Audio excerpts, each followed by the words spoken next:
बड़ी गर्म है। अच्छा बैठ, और बैठ जाना। बता क्या बात है। मैं सिर्फ ये कहना चाहती हूँ, नवाब मंजिल सिर्फ हवेली नहीं, हमारे अपनों का घर है। तुम्हारे अपने? हम मेरे अपने। वाह जी वाह।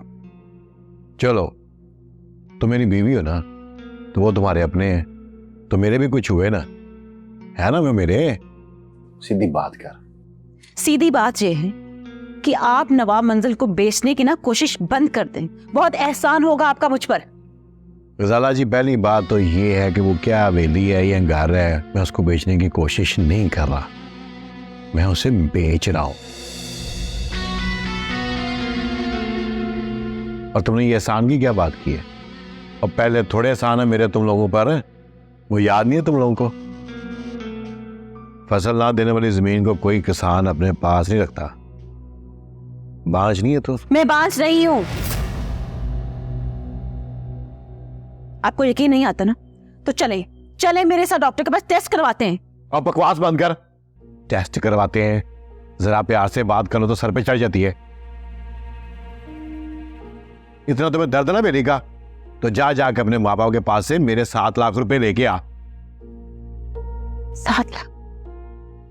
सिर्फ 7 लाख के लिए आप वो हमारे नायाब हवेली बेचना चाहते? उसकी कीमत तो कई 7 लाख है। वो यही तो मैं कह रहा हूं, वो हवेली बिकेगी, मैं अपने 7 लाख ले लूंगा और बाकी सारे पैसे तुम्हें वापस कर दूंगा।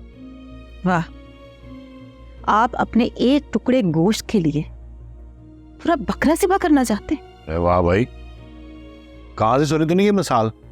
बड़ी मिसालें दे रही है तू। बकवास बंद कर, हवेली तो बिकेगी। मैं देखता हूं कौन मुझे रोकता है।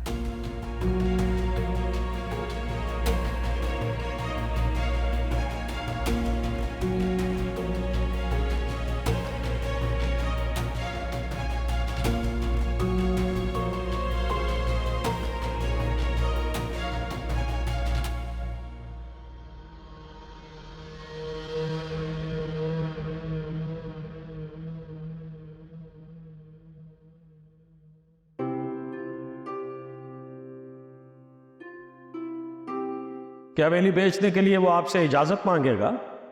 ऐसा नहीं करेंगे वो आपको मजबूर कर देंगे कि आप ये हवेली बेचें। उनके अंगूठे के नीचे हमारी गर्दन है, हमारी शारग, हमारी बेटी उनके घर में है। गजाला का जीना अजीरन कर देंगे वो लोग।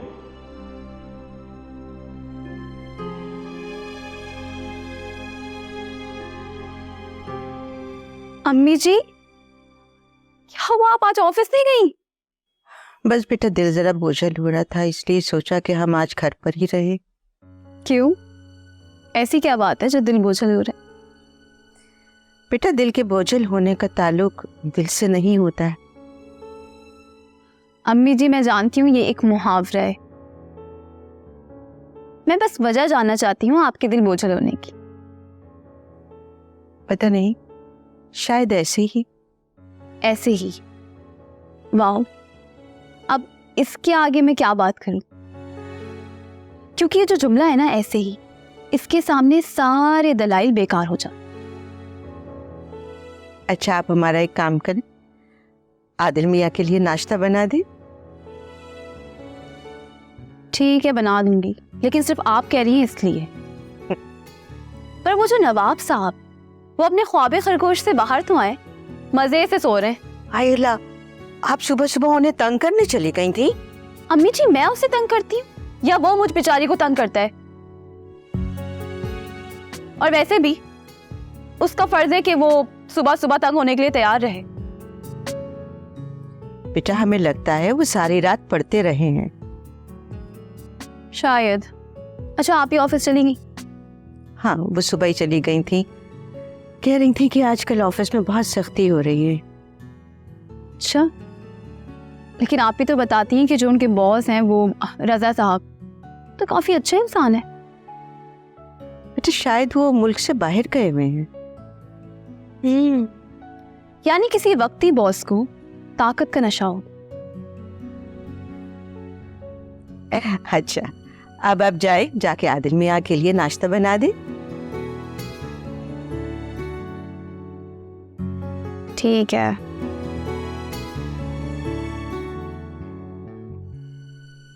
पागल लड़की।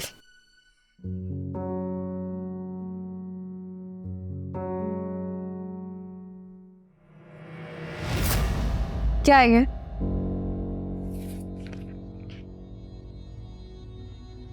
मैम, ये कंपनी के न्यू प्रोजेक्ट की फीजिबिलिटी रिपोर्ट है, मैंने खुद बनाई है।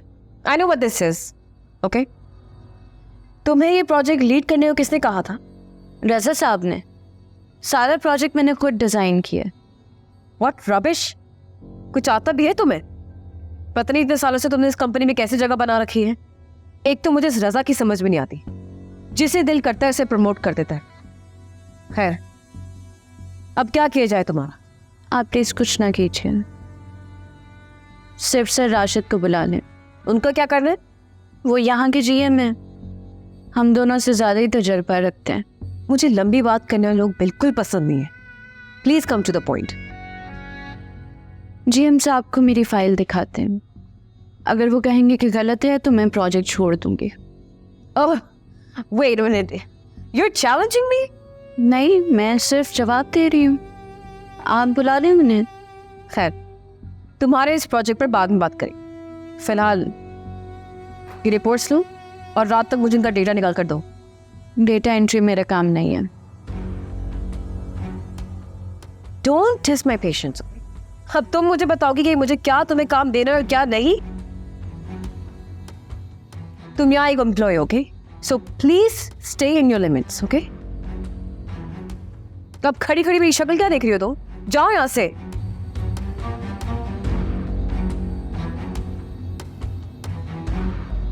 Ridiculous.